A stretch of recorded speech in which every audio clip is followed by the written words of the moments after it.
आप सभी लोगों का बहुत बहुत स्वागत है। आज आपके सामने योग दर्शन की वास्तविकता को प्रकट करने की कोशिश की जाएगी, क्योंकि जब हम ये जानेंगे कि योग का क्या मतलब है, उसकी क्या वास्तविकता है, तब जाकर के उसके और जो पक्ष होते हैं उसको हम अपनाने की कोशिश करेंगे। सिर्फ व्यायाम तक ही सीमित नहीं रहेंगे। जब वास्तविकता हमको पता लगेगी तभी तो दूसरे पक्षों की तरफ हम ध्यान देंगे। तो इसलिए जरूरी है कि योग की वास्तविकता को समझा जाए। सांख्य दर्शन भारत का बहुत प्राचीन दर्शन है। सांख्य दर्शन दो तत्वों को स्वीकार करता है, प्रकृति को मानता है और पुरुष को मानता है। सांख्य दर्शन प्रकृति को जड़ मानता है, अव्यक्त मानता है, यानी अनुमान के माध्यम से प्रकृति का ज्ञान होता है, हम उसको सीधे देख नहीं सकते। प्रकृति से जो है बहुत सारी चीजें पैदा होती हैं। सबसे पहला तत्व जो प्रकृति से पैदा होता है उसको महत कहा जाता है, उसको बुद्धि कहते हैं। बुद्धि के बाद इसी महत से फिर अहंकार पैदा होता है, यानी ईगो की उत्पत्ति होती है। उसके बाद फिर मनस की उत्पत्ति होती है, यानी मन की उत्पत्ति होती है। तो बुद्धि, अहंकार और मन, इन तीनों ही चीजों को मिलाने से चित्त बनता है। यानी चित्त की जो बात है इसको अंतःकरण भी कहते हैं। तो शरीर के अंदर ही तो होते हैं ये जो बुद्धि है, अहंकार है, मन है, ये अंदर ही होते हैं, इसलिए अंतःकरण कहा जाता है। साधन होते हैं क्योंकि मन के माध्यम से, बुद्धि के माध्यम से, इंद्रियों की सहायता से हम बाहर का ज्ञान प्राप्त करते हैं। तो ये देख लिया कि सांख्य दर्शन में दो तत्व स्वीकार किए गए हैं, जिसमें प्रकृति से चित्त का निर्माण होता है, यानी सबसे पहले महत यानी बुद्धि पैदा होती है, उसके बाद अहंकार और फिर उसके बाद मन की उत्पत्ति है। तीनों को सम्मिलित रूप से चित्त कहते हैं। तो एक पक्ष तो हमने देख लिया सांख्य दर्शन का, प्रकृति वाला। अब पुरुष के ऊपर आते हैं। पुरुष जो होता है वो जड़ नहीं होता है, चैतन्य युक्त होता है, चेतना से युक्त होता है। वो निर्विकार होता है, निष्क्रिय होता है, सर्वव्यापक होता है, त्रिगुणातीत होता है। क्योंकि जो प्रकृति होती है सांख्य दर्शन में वो सत्व गुण, रजोगुण और तमोगुण से मिलकर के बनती है। और पुरुष जो है वो त्रिगुणातीत होता है, यानी ये तीन प्रकार के जो गुण हैं, सत्व, रजस और तमस, इनसे वो विपरीत होता है। इनका कोई प्रभाव पुरुष पर नहीं पड़ता है। तो सांख्य दर्शन के जो वैचारिक पक्ष हैं उन्हीं को प्रैक्टिकल अप्रोच के रूप में योग दर्शन में अपनाया गया है। जो तत्व मीमांसा से संबंधी वैचारिक बातें हैं उनको एज इट इज स्वीकार कर लिया है योग दर्शन ने, और उसको जो है वो प्रयोगात्मक रूप से अपनाने की कोशिश की गई है, ताकि मोक्ष को जो है उपलब्ध कराया जाए पुरुष को। क्योंकि सांख्य दर्शन में जो है वो मुक्ति का जो विचार है वो बहुत स्पष्ट नहीं मिलता है। क्योंकि प्रकृति और पुरुष का जब तालमेल हो जाता है तो ये शरीर बन जाता है, और शरीर के अंदर जो चित्त होता है यानी बुद्धि, अहंकार और मन, इससे तादात्म्य हो जाता है पुरुष का। और जब जैसे ही तादात्म्य इस चित्त के साथ पुरुष का होता है, जैसे दर्पण है मान लीजिए, उसको चित्त मान लेते हैं, और दर्पण के सामने ही जब पुरुष खड़ा होता है तो उसको अपना वहां प्रतिबिंबित रूप, रिफ्लेक्शन वाला रूप दिखाई पड़ता है। तो वो दर्पण के रूप को ही अपना रूप मानने लगता है, इसी शरीर को अपना शरीर मानने लगता है, कर्ता भोक्ता ये सब समझने लगता है वो। तो चित्त के अंदर जो प्रतिबिंबित पुरुष है उससे उसको मुक्त जब तक नहीं किया जाएगा तब तक कैवल्य की प्राप्ति नहीं होगी, मोक्ष नहीं मिलेगा। तो योग दर्शन के अंदर यही प्रयास किया गया है कि पुरुष को चित्त के प्रभाव से मुक्त करना, ताकि वो अपने असली स्वरूप को प्राप्त कर सके। यही योग दर्शन का, योग की वास्तविकता है, योग का यही लक्ष्य है। योग का मतलब होता है प्रयास करना, प्रयत्न करना, यानी चित्त के अंदर जो आंशिक परिवर्तन हो जाता है, पुरुष जो है वो एकाकार हो जाता है चित्त के साथ, तो उसको जो है आंशिक परिवर्तन जो चित्त का होता है उसी से मुक्त कर देने को ही योग कहते हैं। तो ये हमने देख लिया कि सांख्य दर्शन को समझ लिया और योग दर्शन को भी मान लिया कि योग दर्शन जो है वो सांख्य दर्शन की जो बातें हैं उन्हीं का प्रयोगात्मक रूप जो है वो अपनाता है, एक उपाय देता है ताकि मुक्ति मिल सके पुरुष को। तो हम ये देख लेते हैं कि योग दर्शन में थोड़ा सा इसका इतिहास देख लेते हैं कि सबसे पहले पुस्तक योग सूत्र आती है, 4 अध्यायों में ये बटी हुई है पुस्तक। इसको लिखा था महर्षि पतंजलि ने। समय के साथ कुछ जटिलताएं आ जाती हैं समझने में, तो फिर इसका खुलासा किया गया, भाष्य लिखा इस पर। व्यास ऋषि ने व्यास भाष्य इसी का खुलासा किया। उसके बाद व्यास भाष्य का भी खुलासा जो है वाचस्पति मिश्र ने जो है तत्व वैशारदी में किया। इस पुस्तक के बाद क्या है और थोड़ा क्लियरिटी आ गई और आसानी पैदा हो गई। बाद में फिर विज्ञान भिक्षु ने योग वार्तिक लिखा पुस्तक, योग सार संग्रह पुस्तक विज्ञान भिक्षु के द्वारा लिखी गई। फिर भोज ने राजमार्तंड पुस्तक लिखी। ये सब योग दर्शन की यानी योग से संबंधित पुस्तकें हैं प्राचीन। अब हम आते हैं तो हमने ये देख लिया कि सांख्य दर्शन को समझ लिया कि सांख्य दर्शन में दो प्रकार के तत्व माने गए हैं, प्रकृति और पुरुष। इन्हीं का तादात्म्य हो जाता है चित्त के साथ, पुरुष का एकाकार रूप हो जाता है, उसी से बंधन की अवस्था में पुरुष आ जाता है, शरीर को ही अपना रूप मानने लगता है। तो योग दर्शन में मुक्ति की अवधारणा जो है पेश की गई है तो क्रियात्मक रूप में है। सांख्य दर्शन में सैद्धांतिक बातें हैं, उसी सैद्धांतिक बातों को प्रयोगात्मक रूप अपनाते हुए पुरुष की मुक्ति का एक पूरा चित्र खींचा गया है, एक पूरी विधि व्यवस्था दी गई है योग दर्शन में, जो हमने देख लिया। इसलिए सांख्य योग दर्शन नाम एक साथ आता है। तो ये हमने देख लिया। तो योग का मतलब प्रयत्न करना होता है, यानी प्रयास करेंगे, कठोर तपस्या करेंगे, तब जाकर के चित्त से वो पुरुष का जो प्रतिबिंबित रूप है वो मुक्त होगा और पुरुष अपने वास्तविक स्वरूप को जान लेगा। तो ये योग का मतलब हमने देख लिया। और चित्त को भी समझ लिया कि बुद्धि, अहंकार और मन, इसी का नाम चित्त है। इसी को अंतःकरण भी कहते हैं। इसी चित्त के अंदर जैसे मान लीजिए ये सर्किल है, गोला है, ये चित्त है, मान लीजिए बुद्धि, अहंकार और मन है। अब ये बुद्धि, अहंकार, मन यानी चित्त जो है वो इंद्रियों के माध्यम से बाह्य वस्तुओं से संपर्क करता है। जैसे एक वृक्ष है, हम वृक्ष को आंखों से देख रहे हैं तो चित्त के अंदर उस वृक्ष का एक रूप निर्मित हो जाता है। यहाँ पे जैसे वृक्ष जो है चित्त में प्रतिबिंबित हो जाता है। इसी को कहते हैं वृत्ति। वृत्ति का मतलब होता है विषयाकार हो जाना। विषयाकार हो जाना यानी जो बाहर वृक्ष दिख रहा है वो चित्त के अंदर बनने लगता है, इसी को वृत्ति कहते हैं। तो विषय का रूप जो चित्र में बनता है उसी को वृत्ति कहते हैं। तो इस तरह से एक शब्द बन जाता है चित्त वृत्ति, यानी चित्त के अंदर बाहर की जो वस्तुएं हैं उनका एक इमेज उनकी बन जाती है, उनका रूप जब बन जाता है। तो ये हमने देख लिया। तो पुरुष जो है जब चित्त के साथ संपर्क करता है तो ये चित्त अचेतन होता है, तो चेतनवत हो जाता है। जैसे हम अंगीठी के पास बैठे और आग जो है वो जल रही हो तो हमारा शरीर भी है गर्मी लेने लगता है, हमारे अंदर भी कहीं ना कहीं ताप आने लगता है, हमको गर्मी का एहसास होता है। तो वैसे ही क्योंकि पुरुष चैतन्य युक्त होता है तो जब वो चित्त को देखता है, मान लीजिए दर्पण को देख रहा है पुरुष जो है, यानी चित्त को देख रहा है, तो चित्त के अंदर चेतनता आ जाती है, चैतन्य आ जाता है। तो ऐसे में वो सक्रिय हो जाता है, तो चेतनवत प्रतीत होने लगता है, जबकि वो अचेतन होता है क्योंकि वो प्रकृति से बनता है। क्योंकि बुद्धि भी जो है किसी प्रकृति से ही बनी है, प्रकृति से महत्व पैदा होती है बुद्धि, उसके बाद अहंकार और मन। तो ये हमने देख लिया, चित्त को भी समझ लिया और चित्त वृत्ति को भी समझ लिया कि चित्त इंद्रियों के साथ बाह्य विषयों से जब विषयाकार हो जाता है, चित्त में उस विषय का रूप बनने लगता है, उसी को वृत्ति कहते हैं। तो अब हम इस वृत्ति के कुछ इसकी विशेषता को समझ लेते हैं। तो चित्त की 5 वृत्तियां होती हैं, ये 5 प्रकार की वृत्ति चित्त के अंदर होती है। यानी हम इसको जब प्रैक्टिकल रूप में देखेंगे तो खुद को अपने संदर्भ में देखें ना। जैसे मान लीजिए सामने शेर आ रहा है, तो शेर का ज्ञान हमको कैसे हो रहा है? तो क्या भाई आंखों से देख रहे हैं, प्रत्यक्ष देख रहे हैं। तो प्रत्यक्ष का मतलब ये कि जो ये प्रमाण होता है, पहली चित्त की जो 5 वृत्तियां, तो उसमें पहली वृत्ति तो प्रमाण है। तो प्रमा का मतलब होता है वास्तविक ज्ञान, सत्य ज्ञान। सत्य ज्ञान जिस माध्यम से प्राप्त होता है उसी को प्रमाण कहते हैं। तो कौन कौन से माध्यम प्रमाण में आएंगे? तो एक तो प्रमाण आएगा प्रत्यक्ष, हम सामने शेर को आता हुआ देख रहे हैं तो वास्तविक ज्ञान की अनुभूति हमको होती है। उसके बाद क्या होता है, प्रमाण में अनुमान भी आ जाता है। पर्वत पे आग लगी हुई है, धुआं हमको दिखाई पड़ रहा है, तो धुआं को देखने के बाद हमने समझा कि वहां आग लगी हुई है, तो ये अनुमान भी हो गया। शब्द भी जो होता है वो चित्त की 5 वृत्तियों में प्रमाण में शब्द भी आ जाता है, क्योंकि वेद में जो बातें हैं उनको हम उस पर भरोसा करते हैं। जो बड़े बड़े विद्वान होते हैं जिनमें विश्वास होता हमारा, उनके शब्दों पर हमको प्रमाण के रूप में उसको लेते हैं हम। तो इस तरह से हमने देख लिया कि प्रमाण जो होता है वो प्रमा की प्राप्ति के जो साधन होते हैं उसी को प्रमाण कहते हैं, जिसमें एक प्रत्यक्ष आ जाता है, अनुमान और शब्द।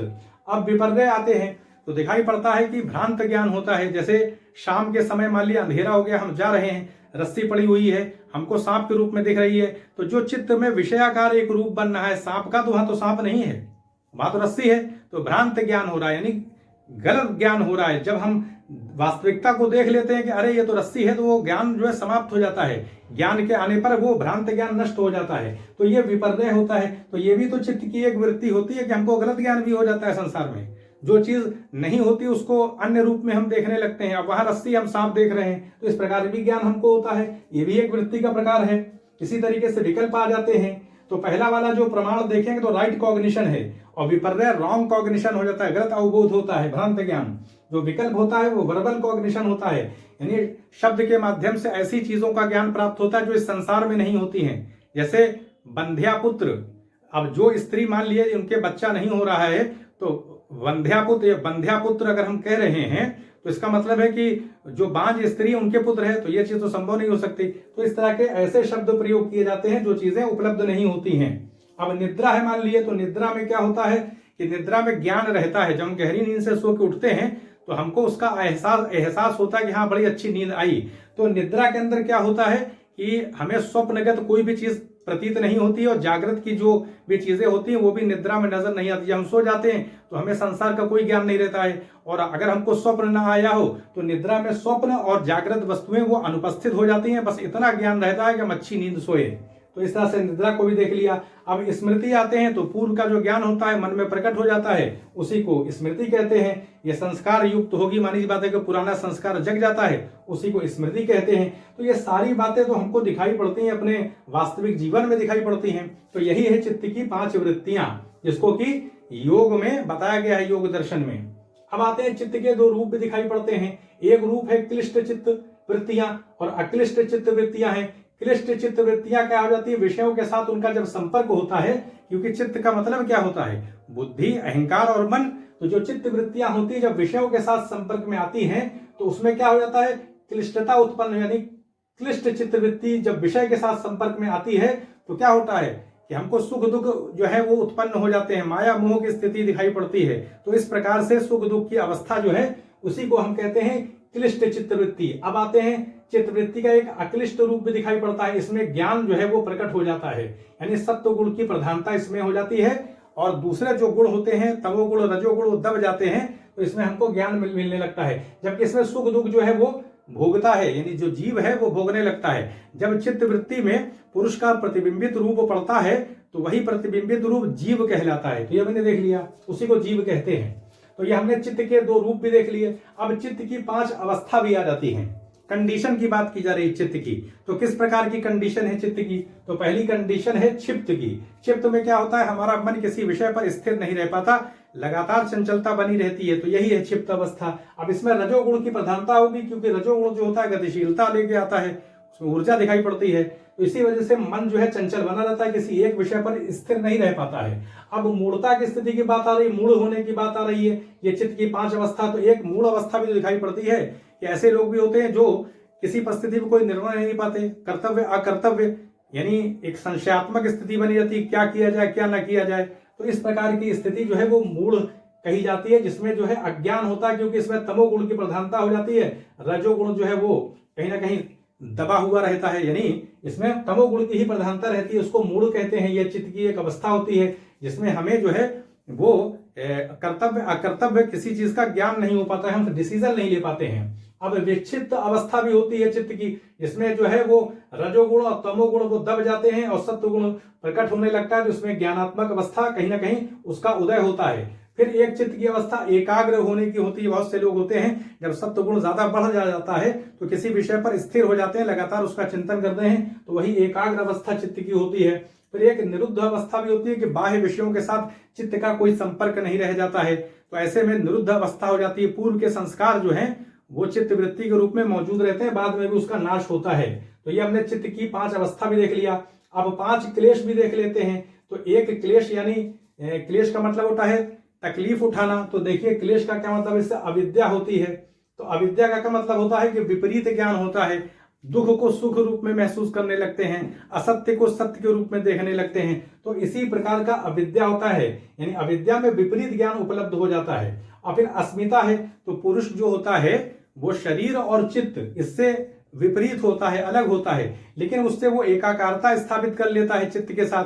तो ऐसे में क्या हो जाता है, अस्मिता की स्थिति पैदा हो जाती है। अब राग की बात आती है, तो राग में क्या होता है कि राग का मतलब होता है सुख, और सुख को पैदा करने वाले जो साधन होते हैं उसके प्रति इच्छा होती है, वो तो उसी को राग कहते हैं। अब द्वेष आता है, तो द्वेष में क्या है कि सुख को समाप्त करने वाले जो साधन होते हैं या दुख को पैदा करने वाले जो साधन होते हैं उसके प्रति घृणा होती है। यानी ऐसी कंडीशन जिसमें हम सुख भोग रहे हैं, अब कोई चीज उस अगर सुख को समाप्त करेगी तो हम उससे नफरत करने लगेंगे। इसी तरीके से वो चीजें जो दुख पैदा करें उससे भी हम घृणा करने लगेंगे, तो उसी को द्वेष कहा जाता है। अब आता है अभिनिवेश। अभिनिवेश का मतलब जीवन के प्रति लगाव होता है और मृत्यु के प्रति भय होता है। तो ये हमने देख लिया, ये 5 क्लेश को भी हमने देख लिया। अब हम आते हैं अष्टांग योग मार्ग पर। तो ये सारी बातें हमने चित्त के बारे में देखी। अब अष्टांग योग मार्ग में एक पूरी प्रक्रिया दी गई है, जिसको अपना करके पुरुष जो है वो चित्त के साथ जो एकाकारता हो गई है उससे वो अलग हो जाता है और फिर अपने असली स्वरूप को प्राप्त कर लेता है, उसको मोक्ष की प्राप्ति यानी कैवल्य की प्राप्ति हो जाती है। तो देखिए पहला आता है यम। यम का मतलब होता है कि शरीर, मन और वाणी को, शब्दों को कंट्रोल करना, संयमित करना, यानी उसको कंट्रोल में लेकर के आना। शरीर को, मन को और शब्दों को, वाणी को नियंत्रित करने का काम, संयमित करने का काम यम है।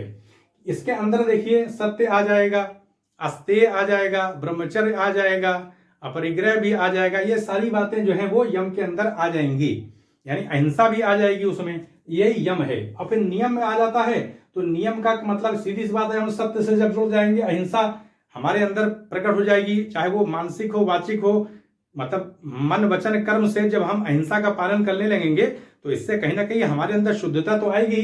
सत्य का पालन कर लेंगे, शुद्धता आएगी। ब्रह्मचर्य रखेंगे अपने अंदर, अस्तेय, चोरी से बचेंगे, हम संग्रह नहीं कर रहे हैं वस्तुओं का, अपरिग्रह भी है, तो इससे कहीं ना कहीं एक शुद्धता पैदा होती है। उसके बाद नियम में आ जाते हैं। नियम में क्या होता है, ये सब अष्टांग योग मार्ग हैं, 8 बातें हैं, इनका पालन करने से मोक्ष मिलता है, यानी कैवल्य की प्राप्ति पुरुष को होती है, पुरुष मुक्त हो जाता है। तो नियम में क्या आता है, जो भी सकारात्मक बातें उसको अपनाया जाता है। जैसे शौच है, हमारी बॉडी क्लीन होगी तो अच्छा लगने लगता है, तप का पालन करते हैं हम, जैसे सर्दी गर्मी उसको सहते हैं। इसी तरह संतोष की स्थिति है, संतोष में क्या होता है कि जो कुछ भी अपनी परिश्रम से प्राप्त करते हैं उसी में खुश रहते हैं। ईश्वर प्रणिधान आता है, हम ईश्वर का ध्यान करते हैं। तो सारी बातें इस नियम में आ जाती हैं। अब आते हैं आसन में। आसन का मतलब ये होता है कि शरीर को नियंत्रित करना, क्योंकि अगर हमारा शरीर रोगग्रस्त होगा, हमारे कमर में दर्द है, वात पित्त कफ रोग से पीड़ित है, बीमारी से ग्रसित है, तो हमारा चित्त कैसे स्थिर होगा, मन को कैसे कंट्रोल करेंगे। इसलिए जरूरी है, पहला काम यह है कि अपने शरीर को स्वस्थ रखें, उसको अच्छा करें। तो इसीलिए आप देखेंगे ये आसन के अंदर जो है तरह तरह के गरुड़ासन, मयूरासन जो है सब देखने को मिलते हैं कि आसन जब हम करते हैं तो हमारा शरीर जो है वो स्वस्थ हो जाता है, तो एक जमीन तैयार हो जाती है, फिर बाद में हम आगे बढ़ते हैं। तो ये आसन का मतलब होता है शरीर को नियंत्रित करना, ताकि रोग से वो मुक्त रहे, रोगी ना रहे शरीर। जब शरीर सही होगा तभी तो हम आगे बढ़ करके कोई और काम कर पाएंगे। फिर प्राणायाम भी आ जाता है। अब इस प्राणायाम में वायु को नियंत्रित किया जाता है। जब शरीर हमारा जो है स्वस्थ हो गया तो फिर वायु को कंट्रोल करने के लिए इसमें हमें जो है वो वायु को खींचना पड़ता है, अंदर रोकना पड़ता है, फिर धीरे से उसके बाहर निष्कासित करना पड़ता है। तो ये चीजें दिखाई पड़ती हैं, तो इससे प्राणायाम हो जाता है, तो वायु जो है हमारी कंट्रोल हो जाती है। कहीं ना कहीं वायुगत जो है जो दोष होते हैं वो दूर हो जाते हैं प्राणायाम से। उसके बाद प्रत्याहार हो गई। अब वायु को भी कंट्रोल कर लिया, शरीर भी सही हो गया, तो प्रत्याहार है तो इंद्रियां जो बहिर्मुखी होती हैं, बाह्य विषयों की तरफ लगी रहती हैं, उनको खींचना, वापस पलटाना, अंतर्मुखी बनाना, इसी को कहते हैं प्रत्याहार, यानी बाह्य विषयों से इंद्रियों को मुक्त कर देना। अब इसके बाद जब इंद्रियां बाह्य विषयों से हट करके अंतर्मुखी हो जाती हैं तो फिर किसी एक विषय को सामने रखते हैं। एक दीवार पे मान ली कोई चित्र लटका दिया, कोई सामने मान ली मूर्ति है, उसी का ध्यान कर रहे हैं, तो इसी को कहते हैं धारणा, यानी बाहर के किसी विषय को पर ध्यान लगा करके चित्त को कंट्रोल करने की कोशिश है, मन को नियंत्रित करने का काम है। चित्त यानी बुद्धि, अहंकार और मन, उसको कंट्रोल में लाने के लिए धारणा होती है। सामने कोई टारगेट रखते हैं, उसी का ध्यान करते हैं। फिर यही धारणा गंभीरता ले लेती है और उसमें तीव्रता जब आ जाती है, गहनता आ जाती है, तो इसी को ध्यान कहते हैं। यानी जो विषय होता है अधिकतर उसी का चिंतन हम करते हैं, तो इससे भी हमारा चित्त कंट्रोल हो जाता है। फिर अंतिम देखिए और ज्यादा उसमें गुणता, गहराई आ गई, फिर समाधि की अवस्था आ गई। समाधि में क्या होता है, ये एक अवस्था ऐसी होती है कि जो चित्त होता है बाह्य विषयों से मुक्त हो जाता है। एकाकार यानी विषयाकार होने की जो बाह्य विषय जो चित्त में प्रकट होते हैं वो पूरी तरह से निरुद्ध हो जाते हैं, रुक जाते हैं। तो इस तरह से समाधि की अवस्था है, 2 रूप में होती है, संप्रज्ञात समाधि, असंप्रज्ञात समाधि।